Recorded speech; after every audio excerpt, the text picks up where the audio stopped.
తీసుకున్నారు? ఇవైతే ఒక పుంజుకు వచ్చేసి 3000 4000 అమ్ముతున్నాం. పెట్టెలు అయితే ఒక 1500 అట్లా అవుతున్నాయి. ఎంత వెయిట్ వస్తున్నాయి? పెట్టెలు అయితే 2 kgs వస్తున్నాయి. పుంజులు అయితే 3 కిలోల పైన వస్తున్నాయి. ఒక 2 కోళ్ళు తెచ్చి వేసుకుందాం అన్న ప్రాసెస్ లో తెచ్చుకున్నాం. మేము తెచ్చుకోవడం వల్ల అవి పిల్లలు చేసి అవి గ్రోత్ అయ్యి ఒక 30-40 అయినాయి. అవి ఒకసారి అమ్మితే ఒక 30,000 రూపాయలు వచ్చినాయి నాకు. నమస్తే, వెల్కమ్ టు మన లోకల్ ఫార్మర్. నేను సతీష్. సో ఈరోజు ఈ వీడియో యంగ్ ఫార్మర్ లింగం ఉన్నారు. సో వాళ్ళు నాటుకోళ్ల పెంపకంలో ఉన్నారు. సో ఈ ప్యూర్ నాటు దేశీ బ్రీడ్ అని చెప్పొచ్చు. సో ఇవి ఈ కోళ్ల పెంపకంలో దాదాపు 2 సంవత్సరాల నుంచి ఉన్నట్టు చెప్తున్నారు. సో ఎట్లాంటి బ్రీడ్ సెలెక్ట్ చేసుకున్నారు, ఎన్ని రోజుల నుంచి పెంచుతున్నారు, సో దాంతోపాటు ఎట్లా వీటి పెంపకంలో ఏమైనా లాభాలు ఏమైనా వస్తుంటాయా, సో ఎందుకోసం ఈ కోళ్ళు పెంచుతున్నారు, ఇట్లాంటి విషయాలు అయితే అన్నట్టు తెలుసుకునే ప్రయత్నం చేద్దాం. మనం ప్రస్తుతం ఉన్నటువంటి విలేజ్ వచ్చేసి కొరుకులపల్లి గ్రామం, మాడుగుల మండలం, రంగారెడ్డి జిల్లా. సో వాళ్ళు పెంచుతున్నటువంటి ఫామ్ దగ్గర ఉన్నాం, వాటితో మాట్లాడదాం. నమస్తే లింగం. నమస్తే. సో ఎన్ని రోజులు అవుతుంది మీరు నాటుకోళ్ల పెంపకంలో ఉండి? 2 years అవుతుంది. 2 years అవుతుంది. ఎట్లాంటి బ్రీడ్ తెచ్చుకున్నారు, అసలు ఎందుకు పెంచుకోవాలనుకుంటున్నారు, మార్కెట్ ఎట్లా నడుస్తుంది, ఎట్లా ఉంది? ప్రజెంట్ అయితే మేము ఇక్కడ చెలక చేస్తున్నాం. 2 years నుంచి చెలక చేస్తున్నాం. అప్పుడు ఒక 2 కోళ్ళు తెచ్చి వేసుకుందాం అన్న ప్రాసెస్ లో తెచ్చుకున్నాం. మేము తెచ్చుకోవడం వల్ల అవి పిల్లలు చేసి అవి గ్రోత్ అయ్యి ఒక 30-40 అయినాయి. అవి ఒకసారి అమ్మితే ఒక 30,000 రూపాయలు వచ్చినాయి నాకు. అది ఏదో కొంచెం బాగుంది కదా, ఇట్లా వ్యవసాయం చేసుకోవచ్చు, ఇట్లా ఉన్న కాడనే పెరుగుతున్నాయి కదా అని అట్ని చేయడం వల్ల నాటుకోడి అయ్యేసరికి మొత్తం ఏమైతుందంటే కాస్ట్ ఎక్కువ అవుతుంది, వెయిట్ తక్కువ వస్తుందని తీసుకుపోయిన వాళ్ళు కొంతమంది నాతోటి అన్నారు. మళ్ళీ తర్వాత నేను అవి మొత్తం తీసేసి డబల్ బాడీ తెచ్చుకున్నా. ఇప్పుడున్న జాతి తెచ్చుకోవడం ఇవి ఒక 3 kgs దాకా పుంజులు, 3 kgs 4 kgs పుంజులు అవుతున్నాయి. పెట్టెలు అయితే 2 kgs దాకా వస్తున్నాయి. ఇంకా మీట్ పర్పస్ ఉన్న వాళ్ళకి జర వెయిట్ పడ్డట్టు వాళ్ళకి అనిపిస్తుంది, మనకి ఇచ్చేటప్పుడు ప్రైస్ కూడా కలిసి వస్తుందని ఈ డబల్ బాడీలు తెచ్చుకున్నా. దీంట్లో వల్ల మంచిగానే ఉంటది ఇందులో, కానీ ఈ పిల్ల దశలో మనం కాపాడుకుంటేనే మనకు అమౌంట్ అయినా ఏదైనా. ఈ పిల్ల దశలో కాపాడుకోకపోతే మాత్రం మనకు చాలా నష్టాలే ఉంటాయి, ఇలా లాభాలు ఉండవు. అంటే పిల్ల దశలో కాపాడుకోవడం అంటే ఎట్లాంటి ఇబ్బందులు ఉంటాయి? పిల్ల దశలో ఎక్కువ శాతం ఇవి చిన్నపిల్లలు గూడు పెట్టుకుంటాయి. ఈ వాతావరణానికి జర దానికి బ్రూడింగ్ సెక్షన్ లెక్క కావాలి, హీట్ ఉండాలి కొంచెం. ఇంకోటి ఇక్కడ అడవి పిల్లులు, ముంగిసలు. ఇప్పుడు ఊర్లో ఇంటి దగ్గర చదువుకుంటే మాత్రం దానికి ఫుడ్ అనేది సరిగా దొరకదు. ఈ గడ్డి తింటాయి ఇవి కొంచెం. నేనైతే దీంట్లోకి సజ్జలు, మన బ్రౌన్ రైస్, పొట్టు తీసిన బియ్యం నేను ఇస్తాను దీంట్లోకి. ఇంటికాడ అయితేనే జర మనం వేసిన అయితే ఉంటది. ఇక్కడైతే గడ్డి కూడా ఇట్లా న్యాచురల్ గా పెరుగుతుంది అని ఇక్కడ చిలక దగ్గర తీసుకొస్తున్నా. కానీ ఇక్కడ నాకు ముంగిసలు, అడవి పిల్లులు ఇవి దాడి చేసి సగం అవే తింటాయి మా దగ్గర ఇక్కడ. దీంట్లోకి మంచిగా ఉండాలంటే మన ల్యాండ్ చుట్టూ మొత్తం కంచె ఏర్పాటు చేసుకోవాలి మనం, ఏం లోపల రాకుండా. ఇంకోటి పిల్ల దశలు ఉన్నప్పుడు మనం బ్రూడింగ్ చక్కగా చేసుకోవాలి 1.5 month దాకా. తర్వాత పిల్ల బతికితే మాత్రం మనకి దీంట్లో ఏమన్నా అవకాశాలు ఉంటాయి లాభాలు రానికి. మొత్తం ఎన్ని ఉంటాయి ఇప్పుడు మీ దగ్గర, పుంజులు కానీ పెట్టెలు కానీ? మొత్తం ఇవైతే ఒక 60 దాకా ఉన్నాయి ఇప్పుడు ప్రజెంట్ నా దగ్గర. నిన్న మొన్న ఉండే ఇక్కడ గాలి ద్వారానికి నాకు షెడ్ సరిగా లేక చనిపోయిన వాహనాలకి కొన్ని. సో ఇవి ఎట్లాంటి బ్రీడ్ అనుకోవచ్చు, ఇవి ఏం బ్రీడ్ అనుకోవచ్చు? ఇవైతే మన జాతి, కాకపోతే మనం న్యాచురల్ గా ఫ్రీ రేంజ్ లో మనం చాతున్నాం. మీట్ పర్పస్ తీసుకునే వాళ్ళు మీట్ పర్పస్ లో తీసుకోవచ్చు. కొంతమంది ఇంకేదైనా ఇష్టం ఇంటికాడ చదువుకుంటాం, ఇంకా వేరే అనుకుంటే వాళ్ళు తీసుకోవే అనేది వాళ్ళు చదువుకుంటారు. చెల్లగల్ల కాడ సేమ్. ఎంత రేంజ్ లో అమ్ముతున్నాం ఇప్పుడు? ఇవైతే ఒక పుంజుకు వచ్చేసి 3000 4000 అమ్ముతున్నాం. పెట్టెలు అయితే ఒక 1500 అట్లా అవుతున్నాయి. ఎంత వెయిట్ వస్తున్నాయి అవి? పెట్టెలు అయితే 2 kgs వస్తున్నాయి.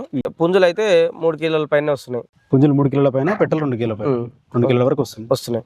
సో ఆ రేంజ్ లో అమ్ముతున్నాం. ఇంకా పిల్లలు కూడా అమ్ముతాం. మనం ఎవరైనా తెచ్చుకుంటా అంటే పిల్లలు కూడా ఒక 1 month చిక్స్ ఇస్తాం మనం. అవి ఒక 400-500 కోచి అట్లా ఇస్తాం మనం. ఎందుకు అంత కాస్ట్ పెట్టాలి?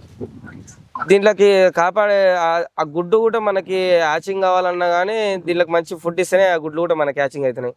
పిల్లలు మనం ఒక కోడి 10 గుడ్లు పెట్టింది అనుకో, ఆ 10 గుడ్లు తీసుకొని ఆ పొదిగినాక దానికి వేస్తే ఒక 4 పిల్లలు 5 పిల్లలు వస్తున్నాయి మనకి. ఎక్కువ మోతాదులో మనకి పిల్లలు వస్తలేవు. అందుకని మనకి ఇన్ని రోజులు చదివిన దానికి మనకి ఇబ్బంది అవుతుంది. అట్లా అంత కాస్ట్ ఇస్తేనే మనకి సెట్ అవుతుంది. ఒక వన్ డే చిక్కు గ్రో అయ్యి మంచిగా 2-3 కిలోలు కావడానికి ఎన్ని రోజులు టైం పడుతుంది? 1 year పడుతుంది. 1 year పడుతుంది. ఇప్పుడు నేను చెప్పిన కదా, పుంజు ఒక 3 kgs దాటాలంటే 1 year ఖచ్చితంగా పడుతుంది. అది పుట్టినప్పటి సంది గుడ్డు జాగ్రత్త దాపెట్టి మనం పిల్లని చేసుకొని పిల్లని కూడా 1 year దాకా మనం పెంచితేనే ఆ రేటు. అప్పటిదాకా బతకాలి. అందులో వైరస్లు రావద్దు, రోగాలు రావద్దు, ఓ అడవి పిల్లి దాడి చేయదు, ఒక ముంగిస దాడి చేయదు, వర్షాలకి కాపాడుకోవాలి మనం. అన్నిటికన్నీ కాపాడుకుంటేనే ఆ 3,500 రూపాయలు అనేది మనకు వస్తాయి. మధ్యలో పోతే మధ్యలో ఫెయిల్ అయిపోయినట్టే మనం. అంతే. ఇప్పుడు మీరు ఎట్లా అమ్ముతుంటారు, సేల్ ఎట్లా నడుస్తుంటుంది మీ దగ్గర? అంటే రెగ్యులర్గా ఎవరైనా కావాలి పలానా కోడి కావాలంటే ఇస్తుంటారా, లేకపోతే పర్టికులర్గా మీరు బ్యాచ్ ఒకటేసారి అట్లా తీయడం అట్లా ఏమైనా ఇస్తుంటారు? ఏం లేదు, ఇట్లా మన ఊర్లో వాళ్ళు ఎవరైనా వచ్చి మనకి ఇట్లా ఒక కోడి కావాలి పుంజు కావాలంటే ఇచ్చేస్తా. ఇంకొంతమంది ఎవరైనా నాకు పిల్లలు కావాలి మేము చదువుకోవడానికి మాకు ఇంట్రెస్ట్ ఉంది అని మాకు ముందే చెప్తే ఆ గుడ్లు కూడా తయారు చేసి పిల్లలు తయారు చేసి వాళ్ళకి ఇచ్చేస్తా. సో ఎట్లా అనిపిస్తుంది మరి ఓవరాల్ గా ఈ కోళ్ళ పెంపకం? రెగ్యులర్ గా జాతి కోళ్ళు పెంచుతుంటారు, ఇది కొంచెం కంప్లీట్ గా మీట్ కోసం పెంచుతున్నారు, అవసరం ఉంటే ఇంట్రెస్ట్ ఉన్న వాళ్ళకు పిల్లలు కూడా అమ్ముతున్నాం. సో ఇది కొంచెం అసిల్ క్రాస్ డబుల్ బాడీ కనిపిస్తుంది.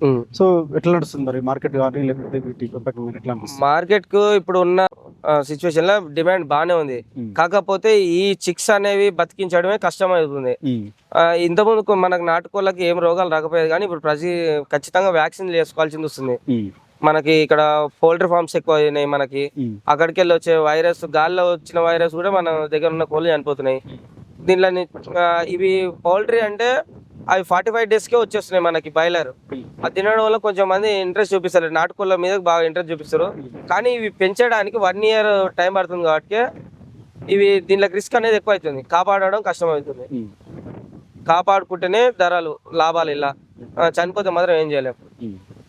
సో ఇవి ఇంతేనా, ఇంకా పెంచుకుంటా పోతావా? ఇంకా అంటే ఈ రేంజ్ లో పెంచుకుంటావా, ఇంకా ఎక్కువ సంఖ్యలో పెంచుతావా? ఇంకా పెంచుతా, వేరే షెడ్ వేస్తున్నాము అక్కడ ఇవి అయిపోయినాక ఇదంతా తీసుకుని అక్కడ వేసుకుంటాం. మొత్తం ఎంత వరకు పెంచవచ్చు మీరు, ఎంత సంఖ్యలో? ఇప్పుడు కదా, ఇంకా ఎంత వరకు? మా ల్యాండ్ లో అయితే ఒక 500 దాకా నడుస్తాయి, 500 కెపాసిటీ దాకా వేస్తున్నాం. తర్వాత ఇంకా పెంచుకుంటూ పోతా చూసి. సో మొత్తం మీద డిమాండ్ మంచిగా ఉంటుంది కాబట్టి మీకు ఆదాయం ఏమైనా కనిపిస్తుంది వీటిపైన? ఆదాయం కనిపిస్తుంది, కానీ ఈ రీసెంట్ కాలంలో నాకు చాలా వరకు చనిపోవడం జరిగింది పిల్లలు. ఇప్పుడు మళ్ళా కొత్తగా మళ్ళా రికవర్ అవుతున్నాను నేను పిల్లలు తీసుకొని. సో డే ఓల్డ్ అయినా ఎగ్స్ కూడా అమ్ముతారా? ఎగ్స్ కూడా ఇచ్చేస్తాను, కావాలంటే బుక్ చేసుకుంటే నేను ఫ్రెష్ ఎగ్స్ తీసి వాళ్ళకి ఇచ్చేస్తాను. సో వీటి మెయింటెనెన్స్ ఎట్లా ఉంటుంది? డైలీ ఎట్లాంటి ఫీడ్ ఏమైనా సార్ ఓపెన్ తిరుగుతుంటా, లేకపోతే? ఏం లేదు, నేను మార్నింగ్ టైంలో అయితే కొంచెం ఇచ్చి పెడతా, ఈవినింగ్ టైంలో మాత్రం బ్రౌన్ రైస్ వేస్తా. పుంజులకు అయితే స్పెషల్ గా సజ్జలు పెడతా, నేను సజ్జలు రాగులు కలిపి దానిలోకి పెడతా. సపరేట్ వేస్తావు పుంజులు? పుంజులను సపరేట్, ఈ గాబుల్స్ ఉన్నాయి కదా మనకి, ఇందులో వేసి నేను పుంజులకు సపరేట్ ఇస్తా ఫుడ్ అనేది. సో ఎంత మెయింటెనెన్స్ వస్తుంది ఒక నెలకు వీటిపైన మరి మీకు? ఖర్చు ఎంత అవుతుంది?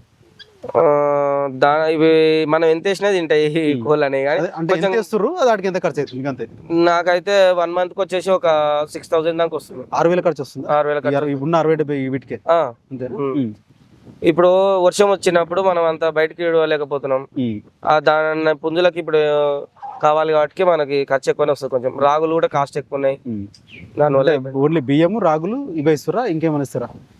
అంతే, ప్రజెంట్ అయితే అంతే. ఒకళ్ళ ఈ చిక్స్ కి మాత్రం ఎగ్స్ ఇస్తాను నేను. చిక్స్ చిన్న పిల్లలకి పుంజులకి బాయిల్డ్ ఎగ్స్ ఇస్తాను నేను. సో అట్లా పెంచుకుంటున్నాను. సో ఓవరాల్ గా మార్కెట్ డిమాండ్ ఉంటుంది, మీరు ఎవరికైనా కావాలన్నా కూడా సేల్ చేస్తాం.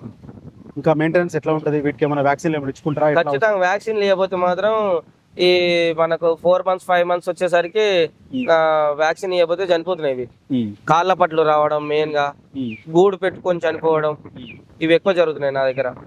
సో వాటిని ఓవర్కమ్ చేస్తాం, వ్యాక్సిన్లు ఇస్తాం మనం. సో ఇది లింగం చూస్తున్నారు. సో వీళ్ళ దగ్గర ప్రస్తుతానికి అయితే Aseel cross double body birds అయితే ఉన్నట్టుగా కనిపిస్తున్నాయి. సో ఇవన్నీ కూడా ఫ్రీ రేంజ్ లో పెంచుతున్నారు. సో ఓపెన్ గా ఇక్కడనే వాళ్ళ బాయ్ దగ్గర పెంచుకుంటారు. సో ప్రస్తుతం అయితే 60-70 పైన వరకు బర్డ్స్ అయితే కనిపిస్తున్నాయి. సో ఎవరైనా ఫార్మర్స్ కూడా కావాలన్నా కూడా వాళ్ళు సేల్ చేస్తారని చెప్తున్నారు. సో మంచి గ్రోత్ కూడా బాగుస్తున్నట్టు చెప్తున్నారు. ఒక సంవత్సరంలో దాదాపు పెట్టలు అయితే 2 కిలోల పై వరకు, అలాగే పుంజులు అయితే 4 కిలోల వరకు కూడా వస్తున్నట్టు చెప్తున్నారు. సో మార్కెట్లో కూడా మంచి డిమాండ్ ఉన్నట్టు చెప్తున్నారు. సో పర్టికులర్గా ప్రస్తుతానికి అయితే మీట్ కోసం పెంచుతున్నట్టు చెప్తున్నారు. ఎవరైనా ఇంట్రెస్ట్ ఉంటే వాళ్ళు వాళ్ళకి సంబంధించి వాళ్ళ రిక్వైర్మెంట్ దగ్గర కూడా వాటిని మలుచుకోవచ్చు అని చెప్పి కూడా పెంచుకోవచ్చు అని కూడా వారి మాటలు తెలుస్తుంది. సో వీటికైతే మార్కెట్లో డిమాండ్ ఉన్నట్టు చెప్తున్నారు. సో గతంలో వీటిపైన దాదాపు ఒకటే సీజన్లో 30,000 వరకు కూడా ఆదాయం తీసుకున్నట్టు చెప్తున్నారు. ఫస్ట్ ఒక పెట్టతోటి స్టార్ట్ చేసి ఇంత పెద్దగా విస్తరించుకున్నట్టు కూడా చెప్తున్నారు. సో దీన్ని ఫర్దర్గా కూడా ఇంకా 500 బర్డ్స్ వరకు కూడా పెంచుకునే విధంగా కూడా ప్లాన్ చేస్తున్నట్టుగా కూడా వారి మాటలు